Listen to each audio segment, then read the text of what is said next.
Ready to go. Hi, everybody. Tim Hughes here. I'm the CEO and co-founder of DLA Ignite. Today, I've got Jaris Tucker with me, and we're going to be talking about mindfulness and the use of mindfulness as for all of us of how we can grow as individuals. Before we get into that, and I start talking with Jaris, so tell people where they can get hold of you. People can get a hold of me. I'm very active on LinkedIn. I have a personalized hashtag, which has a nice following. It's the hashtag Thinkers at Work. So you can literally put that hashtag on Google, any social media site, and all of my content is going to come up. And remind people what that is again? The hashtag Thinkers at Work. You just Thinkers at Work. Fantastic. Yes, yeah. So just talk about your background. So you left school and you went into work in a factory, didn't you? Well, I graduated high school, and I started working since I was 16 years old. So I graduated high school. I would always have factory jobs. I watched my parents do that. So in my brain, I'm thinking that's the way to go. But I will say for me, every factory job I've had, I always was compensated very well. From even being 19 years old, I can remember making like $14 an hour. And this was like in 2004. So I thought that was pretty good for me. So that was my whole background, working in factories. I would start out as a temp or just coming in as a lower level. And I would always work my way up, to the supervisor or some kind of management position, just about every job I would have. And my upbringing at home from my parents, I would notice I would always have the responsibility of watching my brothers and sisters or doing chores. So just looking back, I was kind of groomed, if you want to say, to be somebody that was responsible, to be a leader. Now, unknowingly to me, I didn't realize this until I had to reflect, maybe like when I was like 30 years old. I realized, okay, I was created, for lack of a better word, or groomed to be a leader or somebody who could manage people just on my upbringing and on the experiences that I would face working at these factories and dealing with people on my day-to-day activity. And some of the things that you learned about dealing with people, wasn't it, in terms of the way that you work? So you always, when you worked with people, you've always been empathetic to them, and you've always bonded with them and built, in effect, a community of the people you work with. Yeah, I would always be the person that would be in the know with what was going on. Just in my family, if somebody, wasn't feeling well, I would be the one that they would come to and say, "Hey, Jaris, what's going on with your brother?" In the real world, I noticed very quickly, a lot of people trusted me with their deepest secrets, and they would tell me how they felt about the job, how they felt about life. And I was just always curious about people for some reason. I wanted to know what made people tick, or why do you think the way you think, or why do you act the way you act? Because I have a weird way of handling situations too. And I will never forget, I was production supervisor, my real first actual production supervisor job. And they were following me around for like 6 months, unknowingly to me. So one day the lady just came up. She came from corporate HR, and she said, "Mr. Tucker, I have been watching you for 6 months." And she said, "I don't care what they say about you. You better keep doing what you're doing. Don't change up anything." She said, "Because you have a method to your madness. Now, we've been trying to figure out, are you breaking rules? How are y'all doing so good?" And she said, "I realize you have a good relationship with the people, not just the relationship to where, oh, they can do whatever they want to do. No, I'm not that kind of person. I'm very fair with what's going on, and I'm going to communicate with you as a human being. I'm going to sit down and talk to you to try to figure out what's going on." A lot of times what I'm noticing is when we deal with each other, we have our own personal interests up first. So I'm not even really thinking about what you have going on. I'm trying to figure out, okay, how can I get the benefit out of you for what's benefiting me? And I learned that very quickly. Right. And I think that's a great thing about leadership, is about not thinking about yourself, but trying to put yourself in the shoes of the other person. And also, I think that one of the things that you've done is in your journey is that you've grown and evolved yourself. Yes. Yeah, and that's something I'm very proud to say. One of my lines I always tell everybody is I grow and evolve daily while helping others grow. And consciously, I went on this journey of like 2 years of just self development, just looking at myself in the mirror every day, facing my actual fears, working on whatever I thought was necessary. Some of the things that I would hear people say about me that I could improve in. I'm always open to constructive criticism. Now, that doesn't mean I'm going to take everything that somebody says, Hmm. but if you're telling me, for example, somebody say, Jaris, you talk too much. So I had to become mindful of that and realize, okay, at certain times I do get a little talkative. So it's just little small things like that. And as far as patience, as far as kindness, as far as understanding, as far as my own fears, a lot of times we have things that we try to hide in the back of our brain. I will put them out on the forefront and just face them. And I just went on a 2 year journey of just understanding who I was, just deeper than my name. Right. And in terms of that journey, in that 2 year journey, I mean, what sort of things do you, in terms of mindfulness, what is it that you've uncovered that you can share with people? I've uncovered for me sitting quietly with myself, gathering my thoughts. I'm able to organize my life. I'm able to create things. I'm able to put things into their proper perspective, even when it comes down to the scary things or dealing with, being a single parent or dealing with the pressures of being an entrepreneur, dealing with the pressures of everybody in your family, seeing you on this journey. And, we come up poor, we didn't have anything. So people are looking to me to be the one to help my whole family and my whole time friendship, and it gets pretty stressful. So when I sit to myself and get quiet, I'm able to put things into their proper perspective very, very, very quickly, and it actually makes sense. So when I come out of that quiet state, my life is almost at a so peaceful and almost, perfect wouldn't be a good word, but it's just so peaceful that I'm able to handle anything that comes my way. And I would hear people tell me a lot, man, like, how do you deal with some of these pressures that you deal with? I got my mind organized to be able to handle that. And one of the things that you told me was that you're a great believer in actually paying it forward. Yeah. So talk about that. Yeah. I believe that is my job. That is something that I've been sitting here to do, to show humanity that take care of yourself first. Make sure you're okay, your mental state, you got everything that you need to survive. Then you pay it to the next person instantly after that. As soon as I'm good and I'm straight and I know that I'm okay, my job is to make sure the next person is the same exact way as far as their life is concerned. And I think that's it. I think that's what I'm here to do. Just show people, hey, take care of yourself, take care of the next person. Now, you don't have to go out of your way, because I'm a firm believer that when things cross my path to show an opportunity to show kindness, I'm not just going to go looking for a stranger to give some money to. But if I'm in a grocery store and an elderly person or a younger person or whoever is behind me, I can hold the door open for you. It's things as simple as that. We don't have to make it complicated. I believe in just keeping things simple. But I notice when I do that, some people look at me like, wow, you're holding the door open for me. People don't do that anymore. I'm like, yeah, that's my job. Now you do the same thing to somebody else. You Yeah. hold the door open. Yeah, I've often actually I've seen old people crossing the road and the cars are trying, and I just basically stand up and I just stop the traffic, and people are going, what are you doing? So I'm stopping the traffic to allow the old person to get across the road, because someone's got to look out for the, if I'm looking out for them, someone's going to look out for me. Yes, exactly right. Yeah.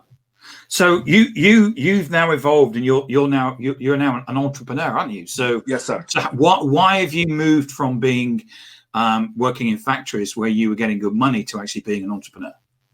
One thing I realized very quickly, that people nowadays, depending on what companies you work for, a lot of these multi-billion-dollar companies that one of them I work for, they get caught up and complacent in just making the profits. And I'm not, I always try to be positive, but I learned quickly that I was not being respected for the work that I was doing, man. I was doing a lot, and I didn't realize it. This was coming from my employees or managers or other people. Like, you really almost single-handedly turning things around. And then when I got to looking at it, I'm like, we are doing a good job. I don't take credit because I can't do anything by myself.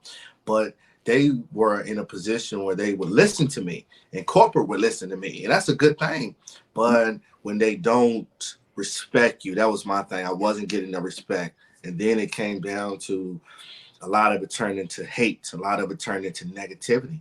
And it would be times I would be sitting in my car 20 minutes before coming to work and debating that I want to go inside of this facility. It was almost as if I was dancing with the devil every day, with so much jealousy, so much hate, and so much negativity, because we were actually doing good.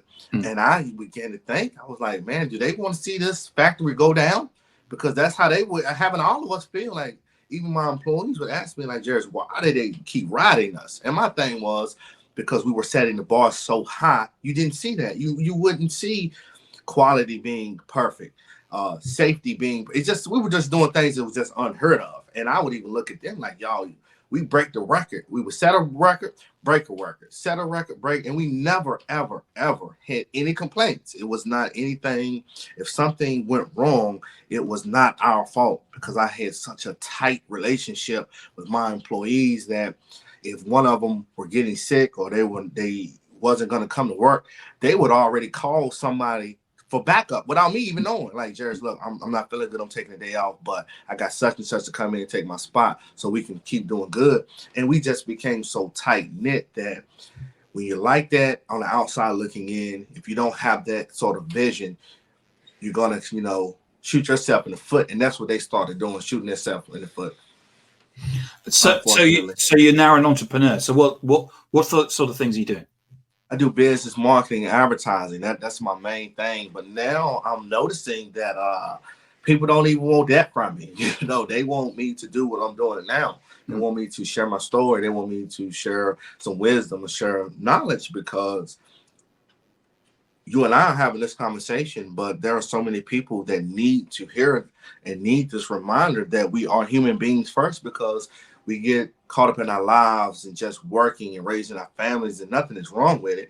But I'm here to serve as a reminder that we are human beings first. Let's take care of the basic stuff. And when I mean basic stuff, is just treating each other right. Because before I can tell you I'm an entrepreneur, CEO, I can talk to you as a person. And what I'm noticing, since I can communicate with others on a personal level, so many more opportunities are coming my way to host speaking events. A lot of people want me to speak. A lot of people are just asking, paying me to share my story and tips on personal development and what worked for me, that I'm almost becoming something that I had no idea. It's almost more than an entrepreneur at this stage. Yeah, because you, when we talked before, had you published your first book, or? Yes, sir. I did. Yeah, you've got a book. Yes. Right. Okay. Fantastic. I bet you never thought when you were working in a factory that you could have a book. No, it just was coming up the way we came up. I just wanted to do something. I always looked at life like, if I passed away and something happened to me, I wanted, people to know something about me. Legacy, yeah. So that's all that was about. And I just wrote the book at the end, towards the end of my career of being a production supervisor. I knew things were coming downhill, and I knew me. One thing, I've always been mindful. And I know I'm not going to keep taking so much of keep getting poked and poked. I just knew I wasn't going to do it. And I would tell the other supervisors, they're like, man, you ain't going nowhere. I'm like, look, y'all, I can't speak for y'all, but they're not going to keep bullying me like I have to do this, because I don't. And I was already getting other offers to be supervisors and to make more money, but I just actually love this place. So I had started writing my book. I had started working on my own company like 3 months before I had even quit, because I just felt the pressure beginning to become too much, and I knew I was going to quit.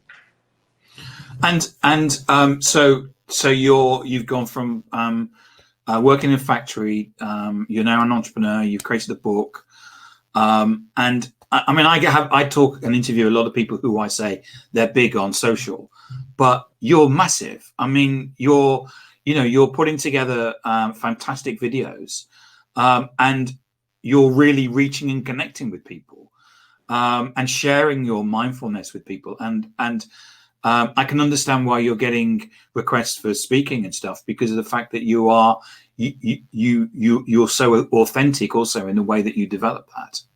Yeah. And it's just ironic that you mentioned that. That's all people want from me. They love the fact that I'm authentic and the fact that I'm real.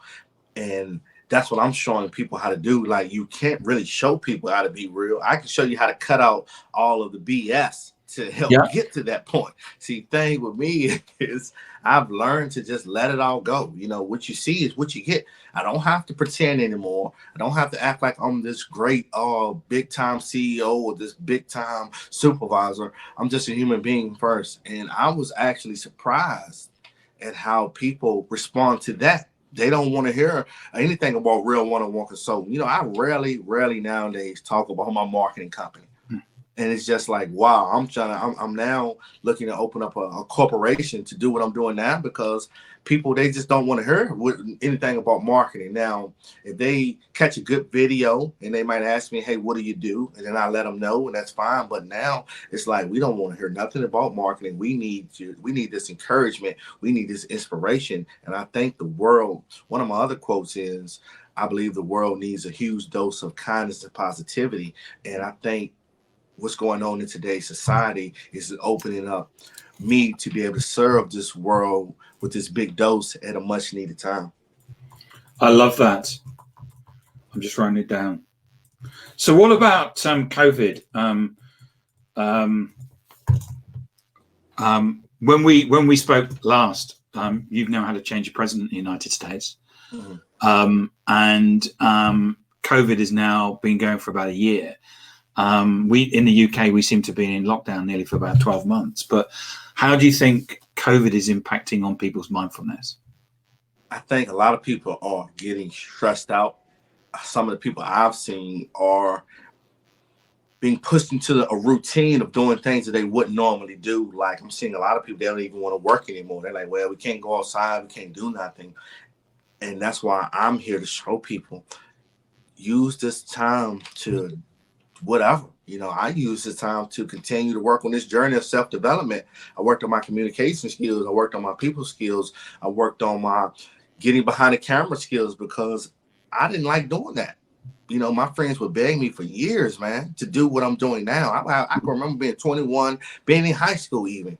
People are like, man, you got it. Why don't you be a speaker? I'm like, I'm too nervous. I'm not telling them, but in my brain, I'm scared to death. I don't want to get behind this camera. I hate talking in front of people, but it was always a passion of mine. So I believe COVID is actually showing us to sit down, to be still, to become mindful, to understand the life that you're living, to do more good, to just kind of figure things out. What better time do we have when the whole world is forced to sit inside, talk to your family members, talk to friends, do things that you didn't have time to do? And I think that's what we are being shown through this pandemic, how to sit down, become mindful, and to create things, and to think, and to actually look at your life, to look at you as a person individually, and to understand, are you happy with yourself? What changes do you need to make? And I think this is the perfect time to do it. And COVID is a time to invest in yourself and grow as an individual. I mean, you talk about mindfulness is about yourself, but also then about other people. But, you know, it's about investing in yourself as well, isn't it? Yes. And I think that's why I'm here now, because I invested a lot of time in myself.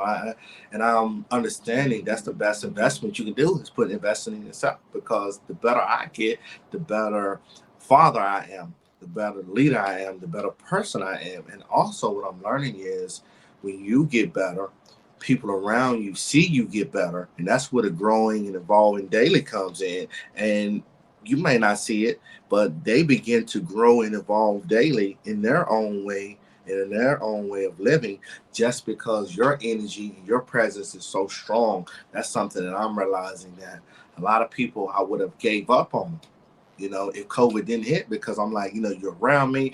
I don't feel like you're progressing. I feel like you're kind of weighing me down. I feel your negative energy. But since COVID hit, I didn't cut them off. And I'm learning, looking back at them, like, wow, you know, seeing you grow, helps me to continue to keep growing in the same process. Absolutely. Yeah, and I think that's really important, isn't it? That we look for other people, and I think as humans, I'm very impatient, but I learned how to manage it. Which is, I know that even though I want something to happen, it may not happen, and I look back in 12 months, but it does finally happen. And I think as people, we need to look out for people and see them grow, but it does take time. Yes, sir. It takes time, and that's something that I went on this journey of being patient. Like you said, I always was patient anyway, but you never really know how patient you have to be, especially when you're waiting on something to hit. So my brothers in the Air Force, he would always tell me, say, "Man, you're so patient." And I got to thinking, I said, I am patient, but I'm not as patient as I need to be, because in my brain, I'm thinking, I'm doing all these great things. My life should just be absolutely wonderful. And it wasn't.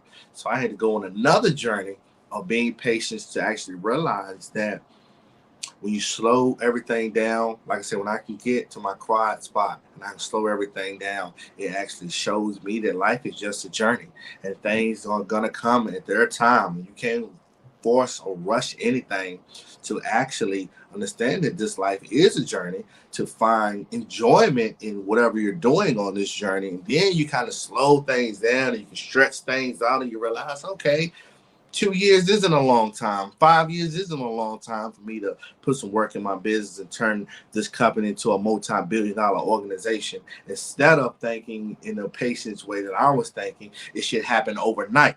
That's why I was looking Yes. at things, because Yes. on this journey of being mindful, a lot of things are happening to me overnight.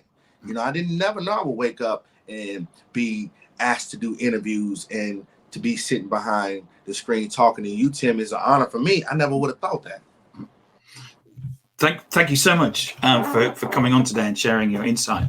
The 20 minutes goes very, very quickly, and it's been fantastic talking to you and listening about your journey. And I would tell everybody that's watching this that they should really check you out on social, because you share some great insight, and I'm sure you will become and get your corporation, because I can imagine people want to tap into your expertise and your insight.